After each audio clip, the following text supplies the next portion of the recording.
अम्मा का अब कोई परिवार नहीं बचा था।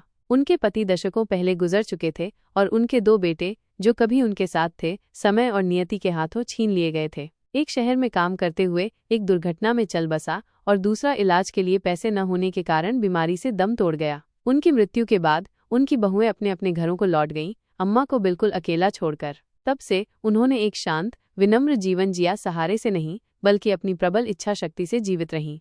हर सुबह वो अपनी झोपड़ी के सामने झाड़ू लगाती, अपने दिवंगत पति और बच्चों की तस्वीर के सामने एक छोटा तेल का दिया जलाती और फिर गांव के मंदिर जाती। उन्होंने कभी भीख नहीं मांगी, लेकिन ग्रामीणों के दिल दयालु थे। कुछ उन्हें बचा हुआ खाना, पुराने कपड़े या कुछ सिक्के दे देते। अम्मा सब कुछ एक कोमल मुस्कान और गहरी कृतज्ञता के साथ स्वीकार करती, कभी कुछ और नहीं मांगती थीं।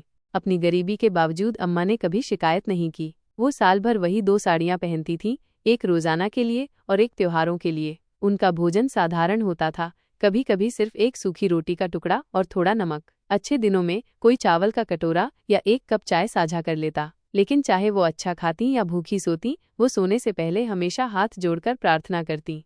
गांव के बच्चे उनसे बहुत प्यार करते थे। वो उन्हें पुराने दिनों की कहानियां सुनाती थीं, राजाओं, जादुई पेड़ों और ऐसे जानवरों के बारे में जो इंसानों की तरह बोलते थे।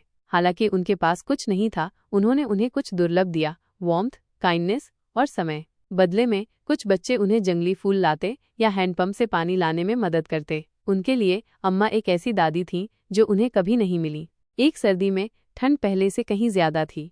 हवा तेज चल रही थी और पाला गांव की छतों पर छाया हुआ था। लोग अपने दरवाजे जल्दी बंद कर लेते, गर्म रहने के लिए आग जलाते। लेकिन अम्मा के पास जलाऊ लकड़ी नहीं थी, केवल एक पुरानी कंबल थी जिसमें छेद थे। एक शाम जब वो अपनी झोपड़ी में कांप रही थी, उन्होंने दरवाजे पर एक धीमी दस्तक सुनी। उन्होंने धीरे से दरवाजा खोला। सामने एक छोटा लड़का खड़ा था, मुश्किल से 10 साल का, रो रहा था और ठंड से कांप रहा था। उसके पास जूते नहीं थे और उसके कपड़े फटे हुए थे। अम्मा, उसने फुसफुसाया, मैं घर के रास्ते में खो गया हूँ। मुझे नहीं पता मेरे माता पिता कहाँ हैं।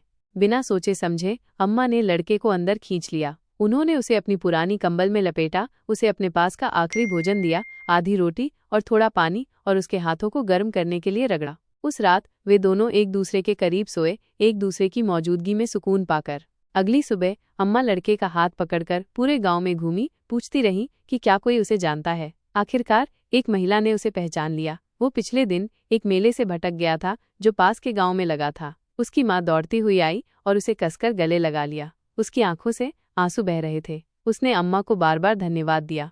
जैसे ही कृतज्ञ माँ अपने बेटे के साथ निकली, उसने अम्मा को पैसे और गर्म कपड़े दिए, लेकिन अम्मा ने विनम्रता से मना कर दिया। मैंने ये किसी चीज के बदले में नहीं किया, उन्होंने मुस्कान के साथ कहा। वो बच्चा मुझे अपने बेटों की याद दिला गया।